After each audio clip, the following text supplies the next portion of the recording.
actually asked a pretty interesting question. What was the hardest part of moving from a rural community into sciences? A lot of difficulties beyond the economics. I think the communication was also a challenge for me.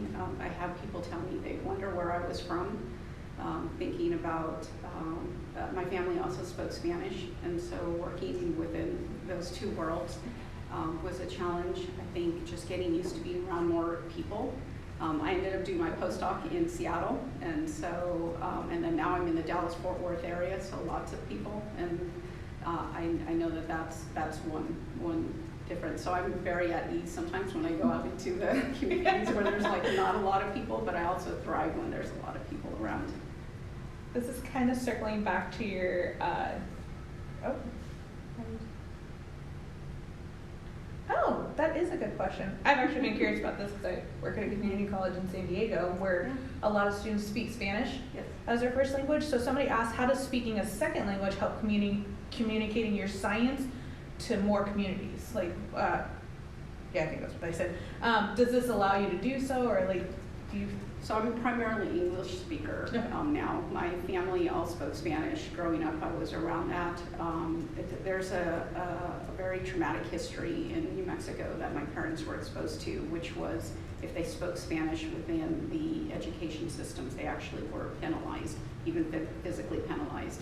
And not everybody knows that that's the history of our country, that that generation was really traumatized by having two languages.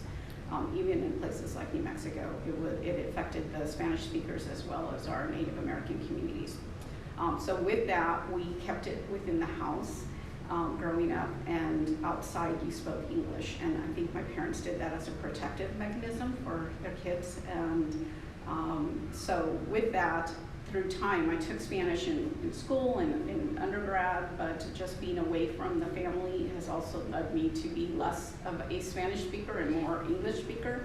I'm very sad that I've lost parts of that in my community, and part of my community. I still have my food and my, the culture that comes along with it, but there was certainly a racing mechanism that occurred because of the way that the languages were thought about. And I'm much more enthusiastic about my students in the lab. They speak Spanish and English, and so that's fun for me to at least know that there's a more welcoming environment, at least now, than there was decades ago. That kind of leads me to one of the questions we had pre-established, but how are you using your experiences from undergrad and grad to kind of like shape your lab? And I guess also innovation. Right. So one thing I should add is that there's an organization called SOCNA, Society for the Advancement of Chicano Native Americans in Science, and I was the former president. So I served 4 years.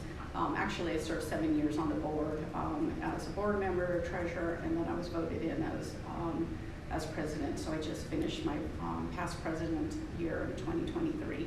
And so that's one way that I could give back to the community, and taking the really deep knowledge that's within that community about inclusion, about welcoming.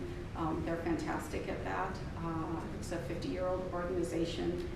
And how do I get that knowledge and bring it to my university, bring it within the classroom, bring it to our staff that are working on campus? And that's something that's important, because there's already a body of knowledge of understanding how you include all sorts of individuals into STEM fields, and how can we, within other places and spaces, recognize that and bring those philosophies within. So we actually have a couple of questions about SOCNA. People are asking, how do they get involved? Get online and join. Go there. So there's a conference every year, and usually in October, end of October, early November. This year it's going to be in Phoenix, Arizona. Join the SOCNAS. If you're at a university, there's very often the SOCNAS chapters. So identify those individuals who are leading that, join that. Reach out to people that are within the SOCNAS community and just say, hey, how can I enter? What can I do? If you're a faculty member, you can become a mentor. You can help with the posters. You can give talks. If you're graduate students, definitely apply for their travel awards. National Institutes of Health, National Science Foundation has been really instrumental in supporting the organization. and providing some resources so that we can have travel of students to go and attend this conference. It's a beautiful conference. It's also just a great, I actually did it a little bit in undergrad and trying to get back in grad school, but I was in SOCNUS. It's a great program at my university, but I was so excited to hear that you're the president for a while. It was a state volunteer job. Oh, okay. Somebody asked, do I need to be in science to be a part of SOCNUS? I'm a science hobbyist. No, anyone. It's a very inclusive organization, so everyone can join. We have individuals from all different walks of life that are part of that community. Yeah. So someone else had asked, it's kind of, sorry, circling back to your innovation job. Yes. What is, I think, sorry, can't remember if they said the most rewarding or yes, what was the most rewarding part of your innovation position? Working with many individuals from across disciplines. I meet with people who are working in the semiconductor field or individuals who are within material science, chemists, social scientists, and so I think that's something that is very rewarding for me. And secondly would be to help them, ways in which I could help that they actually accomplish some of their goals that they want to, whether it's going for funding. One of my favorite projects that I started as an associate vice president was helping faculty think about getting NSF career awards. So they're very early in their career, they want to set up their labs and get more resources. This is a prestigious award to be able to get, and I have one as an assistant professor, so how can I get that knowledge and sort of make a program out of it so that people can benefit. Graduate students, we're thinking about ways in which we can help our graduate students and undergraduates. Again, I have great colleagues that work on this with me, and so that's just rewarding, is to just sort of spread my love for the STEM fields and research across disciplines. So another question we have is, did you have any notable mentors or role models along the way? Well, everybody's, I think, relies on others to be able to do well. I mentioned my dad, of course, but I have to mention my PhD mentor, Dr. Maggie Warner-Washburn. She was a professor at University of New Mexico, and a lot of people at SOCNUS know her. She's an amazing mentor. She is very enthusiastic, even though she's retired. She and I still talk, and she's doing amazing work continually within the fields of, so she's a yeast geneticist, and she worked on identifying early on some of the heat shock proteins with Betty Craig as a postdoc, and she went on and studied how stationary phase within yeast, and so that was my PhD work. But along with that, she also did a tremendous amount of work in terms of thinking about what true mentorship is like for students. And I can see that when I was a graduate student, she was thinking a lot about this and practicing really good skills in terms of being able to mentor individuals like me and others in New Mexico. And so I think her enthusiasm for that definitely helped me tremendously. That's awesome. So, sorry, there's a lot of bouncing back and forth, okay, no but problem. I mean, it's a good question. What is the coolest experimental result you've ever had? So I love experiments. I would say the first, it wasn't an experiment, but it's a memory of when I was in 7th grade and first saw something through the microscope. And that was really a point in my life that said, this is amazing. I started doing experiments, even though we didn't know them as experiments when I was a kid. I would get insects and put them in Ziplocs and put them in the freezer, asking the question, how do organisms survive things like freezing when we couldn't? And my mom didn't like that experiment, finding things in the freezer, like it says. But I ended up studying stationary phase with Maggie Warner-Washburn. Then I moved to Fred Hutch Cancer Research Center and studied something that we call suspended animation, and I worked in Dr. Mark Roth's lab.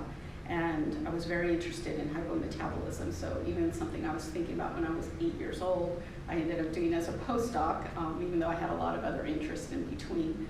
And so one of the most coolest times was when I removed oxygen from the environment as a zebrafish embryo. And I had already done this in C. elegans.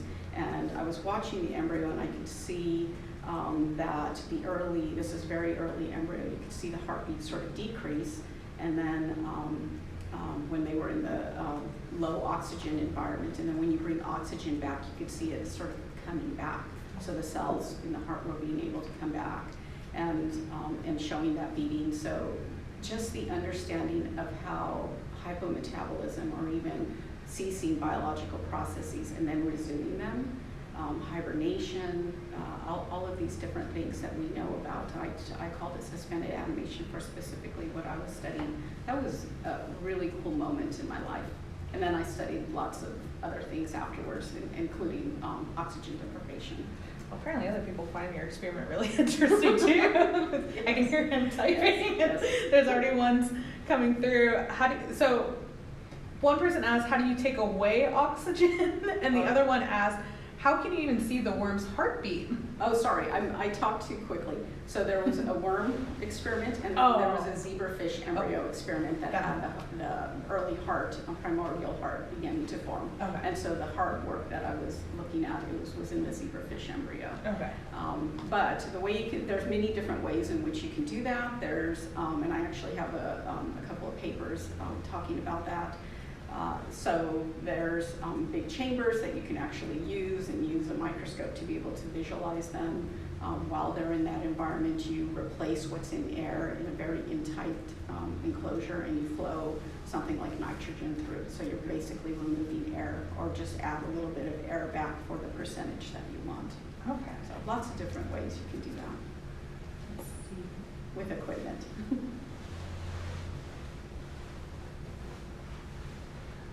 Good question. So it's really cool that you can work on many different organisms, but how did you choose your organism that you work on? So I study primarily C. elegans. So it's a nematode, it's about 1 millimeter long. I have a t-shirt that says I love worms. Everybody knows I love worms. I think the whole community here knows like we love worms. It is a phenomenal organism. It's something that would just be in rotting fruit within vegetation. It is very simplistic in that you can control the genetics, and so that comes in sort of the hermaphrodite level. So one individual can be grown and it'll produce 300 offspring. So it has the ability to make sperm and oocytes to produce offspring. And then there's also males, which is really important for genetic diversity. So it is such a great genetic model system. Amazing work has been done in the field. People who won Nobel Prizes have used this system. So just look up nematodes, C. elegans, and you'll find hundreds, or thousands of work that's in this field.